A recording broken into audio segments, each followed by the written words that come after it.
profitez pleinement, éteignez les lumières, mettez votre casque ou vos écouteurs, fermez les yeux, relaxez-vous.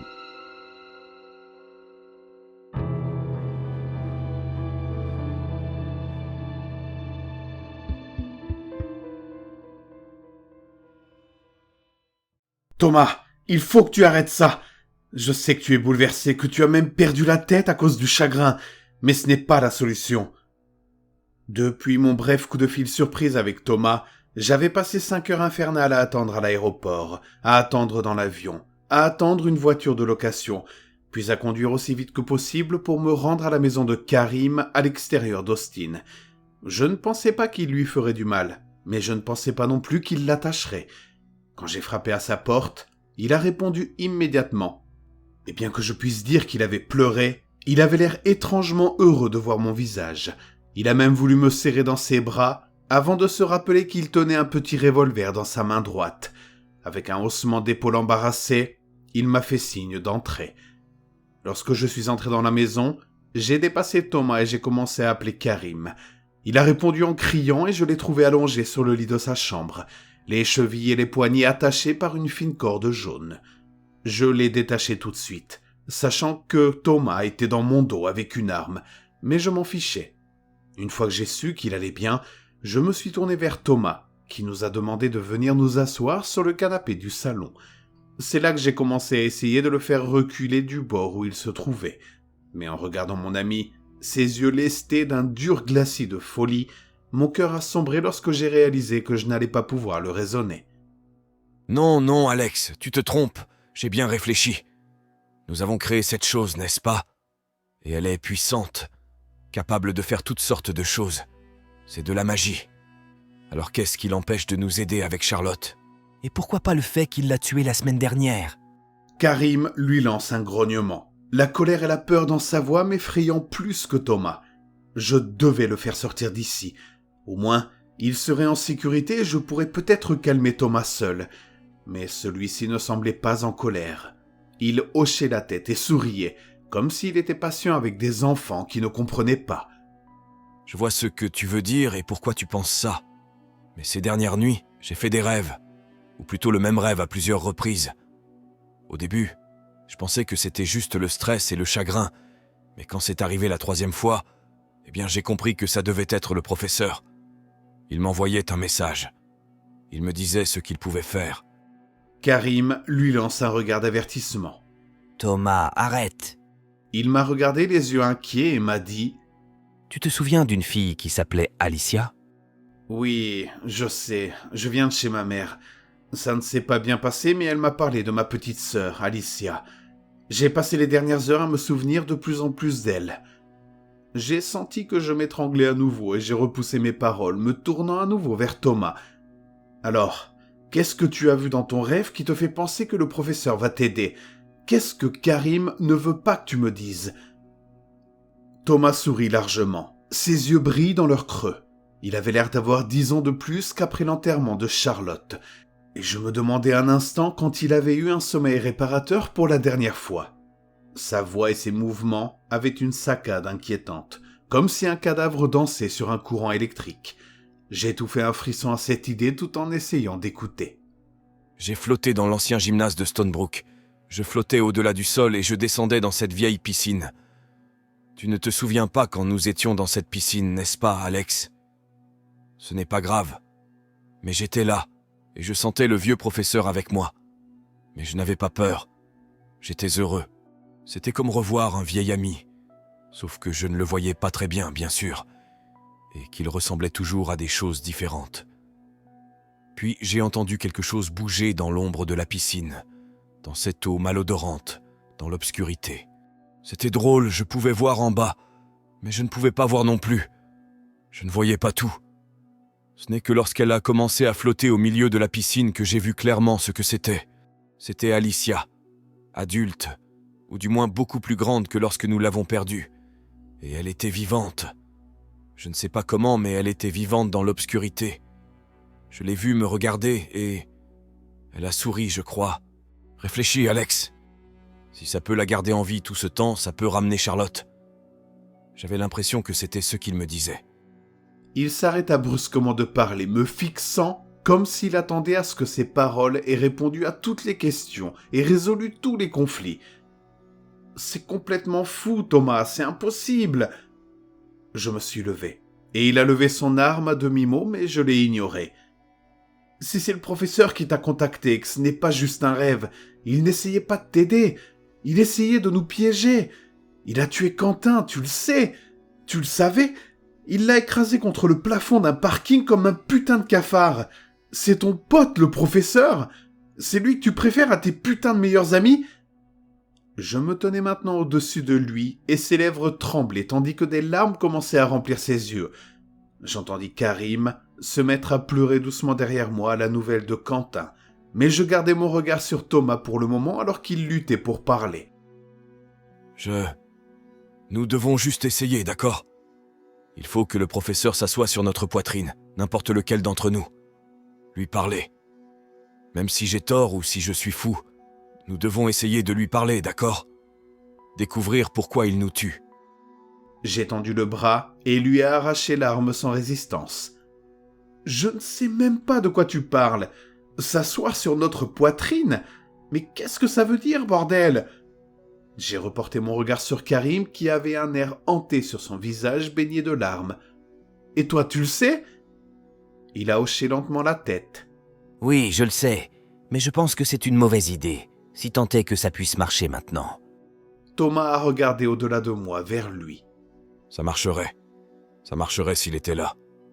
Alex a toujours été son préféré. Je me suis frotté le visage et j'ai réalisé que je tenais toujours l'arme. En fronçant les sourcils, je l'ai vidée sur le sol. Puis j'ai posé l'arme sur la table basse avant de reculer pour leur faire face à tous les deux. « Je veux savoir ce qui se passe.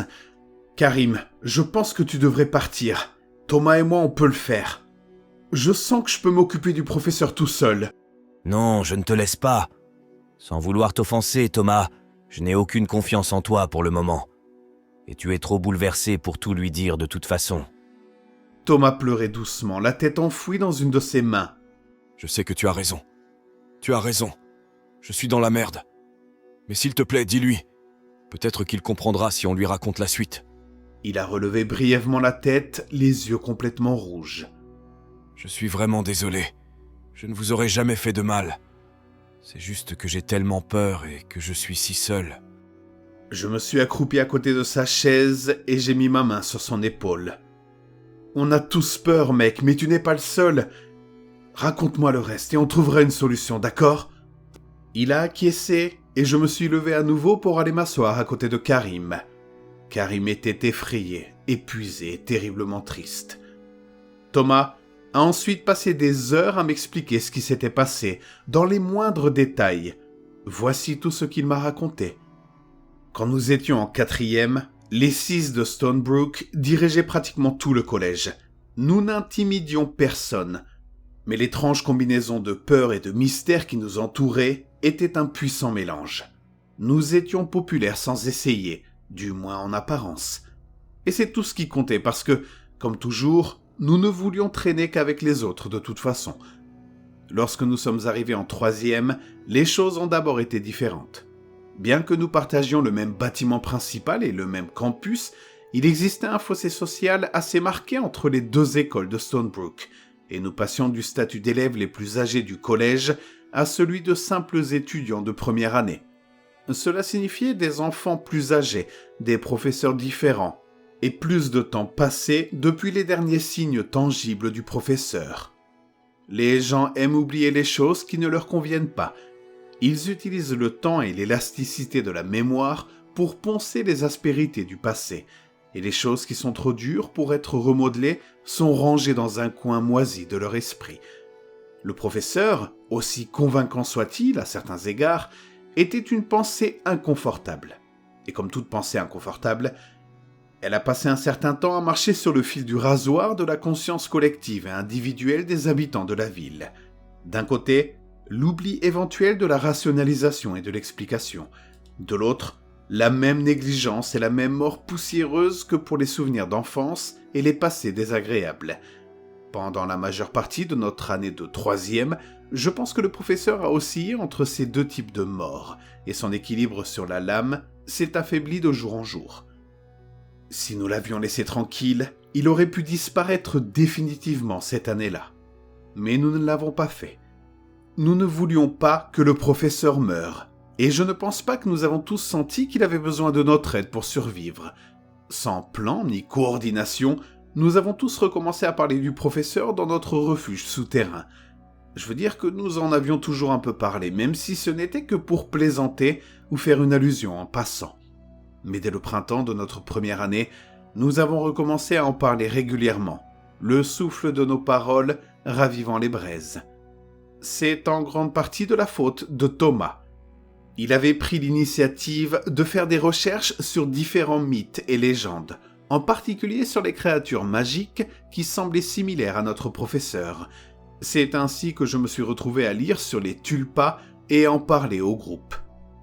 D'après les souvenirs de Thomas, les tulpas sont censés être des êtres créés par les énergies mentales ou spirituelles d'une ou plusieurs personnes, un peu comme un ami imaginaire que l'on rend réel en y croyant suffisamment. C'était une idée étrange, mais elle semblait mieux convenir au professeur que n'importe quoi d'autre, d'après ce que nous en savions. À peu près au même moment, Quentin a eu l'idée d'essayer de voir le professeur. Nous n'étions même pas sûrs qu'il existait encore, et l'idée de vérifier sa présence d'une manière ou d'une autre nous séduisait tous. L'idée de Quentin nous a amenés à nous procurer une grande piscine pour bébé et à la faire entrer en cachette dans une pièce du fond de notre repère secret. Nous l'avons remplie de quelques centimètres d'eau et avons commencé à appeler le professeur. L'idée était la suivante. Le professeur a toujours été invisible, et les tentatives que nous avons faites pour lui demander de se montrer sont restées sans réponse. Donc soit il ne pouvait pas devenir visible pour nous, soit il ne le voulait pas. Même s'il était au moins disposé à venir nous rendre visite, et s'il avait une forme physique, nous pourrions peut-être avoir une idée de sa taille ou de sa forme dans l'eau. C'était une drôle d'idée, et Quentin admettait qu'elle n'était pas gagnée d'avance, mais nous nous sommes dit que cela valait la peine d'essayer, et que le plaisir et le défi de faire entrer la piscine en douce dans l'école valaient presque le prix d'entrée à eux seuls. Le plus drôle, c'est que cela a fonctionné. Nous avons installé la piscine, demandé au professeur de venir pendant que nous nous tenions la main autour de l'eau, et cette fois, il est venu. Nous pouvions tous le sentir, et après quelques secondes, Charlotte a laissé échapper un souffle excité lorsque l'eau a commencé à s'agiter dans la piscine. Au fur et à mesure que le liquide se déposait, on pouvait voir des vides là où l'eau n'allait pas. C'était difficile à dire avec certitude, mais on aurait dit que le professeur se tenait sur 2 jambes invisibles dans la piscine. Sauf qu'ensuite, il y a eu 4 vides au lieu de 2. Puis un plus grand, puis 8 petits. Nous avons regardé l'eau s'agiter et se déposer, s'agiter et se déposer, et à chaque fois autour d'une forme ou d'une configuration différente. Puis il a disparu. Nous avons tous commencé à parler avec excitation et au début, nous ne comprenions pas vraiment ce que nous venions de voir. Puis j'ai réalisé ce que c'était. Il changeait de forme à plusieurs reprises alors qu'il se tenait dans l'eau. Grande, petite, avec ou sans pattes. Il a dû changer de forme une 12aine de fois en l'espace de quelques minutes. Tout cela nous a enthousiasmés, bien sûr, mais au lieu de satisfaire notre curiosité d'en savoir plus sur le professeur, cela nous a donné encore plus envie de passer à l'étape suivante. Thomas m'a expliqué que c'était moi qui avais trouvé un moyen de communiquer avec lui. Un jour, alors que nous étions tous en train de sécher une assemblée scolaire, j'ai commencé à parler d'une théorie que j'avais. J'ai dit que si nous avions vraiment inventé le professeur, fait de lui ce qu'il était, pourquoi ne pourrions-nous pas inventer un moyen de lui parler aussi ? L'idée nous a tout de suite séduits. Nous en avons parlé pendant quelques semaines en nous mettant d'accord sur les détails, mais à la fin de l'année scolaire, nous étions prêts à l'essayer.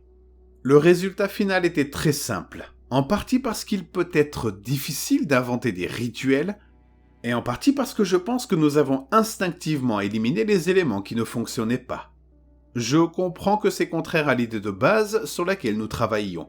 En théorie, n'importe quelle idée de rituel aurait dû fonctionner tant que nous y croyions suffisamment. Mais ce n'est qu'un exemple de la raison pour laquelle je ne pense pas que nous contrôlions autant les choses que nous le pensions à l'époque. À un moment donné, le nouveau et dernier membre des 6 de Stonebrook a commencé à nous guider. Le rituel s'est déroulé comme suit. Nous nous sommes assis en cercle, les jambes croisées, les genoux se touchant et l'un de nous tenant une bougie allumée. Nous avons répété la phrase suivante. « Professeur, venez nous rejoindre. Professeur, venez nous parler. » Et à chaque répétition, la bougie était passée à la personne suivante dans le sens inverse des aiguilles d'une montre.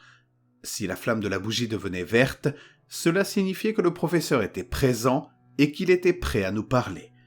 Nous avions décidé que le changement de flamme était important, car nous voulions une preuve définitive que le professeur était venu nous parler. Nous étions tous enthousiastes à l'idée d'essayer, mais lorsque nous l'avons fait la première fois, nous avons tous ri un peu et fait des blagues. Je me souviens avoir trouvé étrange que l'année précédente, l'idée d'essayer de parler directement au professeur m'aurait terrifié, alors que maintenant, non seulement je n'avais rien contre, mais j'étais très inquiet que nous ne prenions pas les choses assez au sérieux pour que cela fonctionne. Mais je n'avais pas à m'inquiéter. Le professeur voulait nous parler, et la bougie n'avait pas fait un tour complet que la flamme devenait d'un vert vif et inquiétant. C'est moi qui la tenais à ce moment-là. Et soudain, le professeur s'est adressé à moi. Avoir le professeur qui parle à travers de soi est une sensation étrange. Je n'avais pas l'impression qu'il était en moi, mais plutôt qu'il était assis sur moi. On sent un poids immense sur la poitrine, et bien qu'il contrôle complètement ma voix et mes expressions lorsqu'il est sur moi, ce n'est pas vraiment ce que je ressens la plupart du temps. C'est plutôt comme si quelqu'un était assis sur la poitrine et bloquait le visage aux yeux de tous, tout en noyant ce qu'on dit avec ses propres mots et émotions. C'est bien sûr de là que nous est venu le nom. Au cours des mois qui ont suivi, nous avons parlé au professeur à plusieurs reprises, et il s'est posé sur nos poitrines respectives plus d'une fois. La plupart de ces entretiens nous ont semblé être des expériences magiques, comme si nous parlions à un miracle, ce qui, d'une certaine manière, était le cas. Mais la première et la dernière fois ont été terrifiantes. Lorsque je tenais la bougie et que la flamme est devenue verte pour la première fois, nous avons tous été secoués. Je ne sais pas si l'un d'entre nous s'attendait vraiment à ce que cela fonctionne, et même si c'était le cas, nous n'avions aucun moyen de savoir comment le professeur essaierait de communiquer. Nous avions d'ailleurs apporté un petit tableau noir et une planche Ouija, au cas où il aurait besoin d'un moyen de nous parler. Au lieu de cela, il s'est servi de nous, de nos propres bouches. « Bonjour les enfants. » La voix du professeur était toujours aussi étrange. Elle variait d'un moment à l'autre, tout comme sa forme dans la piscine. D'un mot, elle pouvait être aiguë et grinçante. De l'autre, elle pouvait être d'un baryton profond ou un grognement presque bestial. Ce qui est vraiment étrange, c'est que le professeur parlait à travers nos bouches, mais que nous l'entendions également dans nos têtes. Là, ce n'était pas vraiment une voix, mais une sorte de chant. Un chant que nous pouvions comprendre et qui était en quelque sorte le même que les mots prononcés. Nous nous sommes tous regardés les uns les autres en entendant la voix à l'intérieur et à l'extérieur. Pendant un instant, je me suis demandé si nous serions tous trop effrayés pour parler, quand Quentin a surgi avec la première question tremblante. « Êtes-vous le professeur ?» Ce qui aurait pu être un petit rire résonna dans la pièce, bien qu'il ressemblât plus à un mélange de croassements de corbeaux et de cris de femmes. « Oui, Quentin, je suis celui que vous appelez le professeur. » Un autre regard est passé entre nous, puis Thomas a demandé « Est-ce que vous êtes un tulpa ?» Après une brève pause, le professeur a répondu. « Tulpa n'est qu'un nom, en fait. Une étiquette pour un concept plus large qui va au-delà de ce que le mot décrit. Mais pour répondre à ta question, non. Je ne suis pas un tulpa, bien qu'ils existent. » « Qu'est-ce que vous êtes alors ?» demandai-je, de plus en plus inquiet. « Êtes-vous un démon ?» Un autre cri de rire suffisamment long pour que je commence à m'inquiéter. « Non, Alex, je ne suis pas un démon. Ce que je suis, c'est une bonne question. Pour être franc, il n'y a pas de moyen facile d'expliquer ce que je suis. Malgré ça, je vais essayer. Cet endroit, ce monde, fait partie d'une infinité de mondes.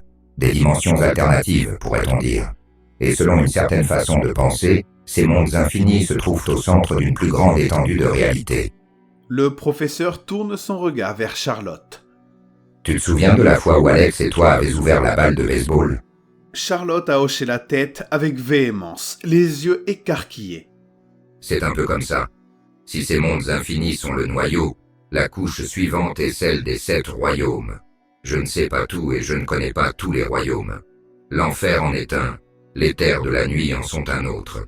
Il y a l'incarnata, d'où viennent tes tulpas, Thomas, et il y a le vide. C'est de là que je viens.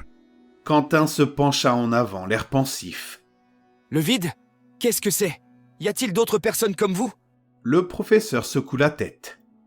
Oh non, il n'y a qu'une seule personne comme moi. Et le vide est un endroit où rien n'est quelque chose. C'est un lieu où l'on ne pense à rien et où l'on ne rêve de rien. Certains pourraient l'appeler un lieu mort, mais ce serait une erreur. La mort est quelque chose, et la seule substance du vide est le néant. Personnellement, je considère le néant comme un lieu au potentiel infini. Il retroussa les lèvres en un effroyable facsimilé de sourire. Regardez-moi par exemple. Je flottais dans le vide, rêvant de rêves perdus dans un sommeil sans fin, quand j'ai senti quelque chose de nouveau. C'était une petite lumière lointaine. Dans cette lumière, je pouvais voir Alex ici, s'ennuyant en classe et pensant que cette école était hantée. D'une certaine manière, je me regardais naître. Même si elle me brûlait et me faisait mal, j'ai avancé vers cette lumière. Bientôt, j'ai senti quelque chose d'autre. J'entendais Thomas raconter l'histoire du suicide du professeur en mal d'amour. J'entendais toutes vos merveilleuses histoires, et je m'y accrochais comme à une bouée de sauvetage, jusqu'à ce que je franchisse la membrane pour entrer dans ce monde. Le professeur laisse ses lèvres se relâcher, tandis que son regard nous absorbe tous. Quand j'ai dit qu'il n'y avait qu'un seul moi, j'étais sincère. Même dans toutes les versions infinies de vous et de cette école, seule cette version avait la bonne combinaison d'ingrédients pour me créer. J'ai vu des mondes où vous ne vous rencontrez jamais, ou où vous êtes tous morts. J'ai finalement arrêté de les regarder parce que ça m'attriste tellement. Il s'est arrêté un instant et j'en ai profité pour poser une autre question. Pourquoi cela vous rend-il triste? Parce que je déteste voir l'un d'entre vous souffrir. À bien des égards, vous êtes tous les 5 mes parents autant que vous êtes mes amis. Et je vous aime tous. Il n'a pas utilisé mes expressions faciales cette fois, mais sa voix étrange semblait blessée, comme si je devais le savoir sans avoir à le demander. J'ai dégluti et j'allais demander quelque chose d'autre quand Charlotte est intervenue. Nous vous aimons aussi, professeur. J'ai fait un sourire affreux et j'ai décidé d'attendre avant de poser ma prochaine question. À ce moment-là, je ne contrôlais absolument pas mon corps, ni ma bouche, ni mes yeux. Selon les dires de Thomas, mes yeux se sont à nouveau posés sur ceux de Karim, alors que le professeur répondait à ma question sans même l'avoir posée. Karim, je veux juste profiter de l'existence et continuer à le faire. Aider mes amis et continuer à grandir. Mes yeux se sont écarquillés, comme s'ils étaient retenus par des crochets invisibles. D'une certaine manière, je ne suis pas si différent que d'avoir un chiot. Mes yeux, toujours sous l'emprise du professeur, se sont ensuite tournés vers Quentin. Ou un petit tigre. J'ai besoin de dormir et de manger pour continuer à grandir. J'ai dormi ces derniers mois, et maintenant j'ai besoin de manger à nouveau. Le professeur se lèche les lèvres distraitement. Et voyez-vous, je meurs de faim.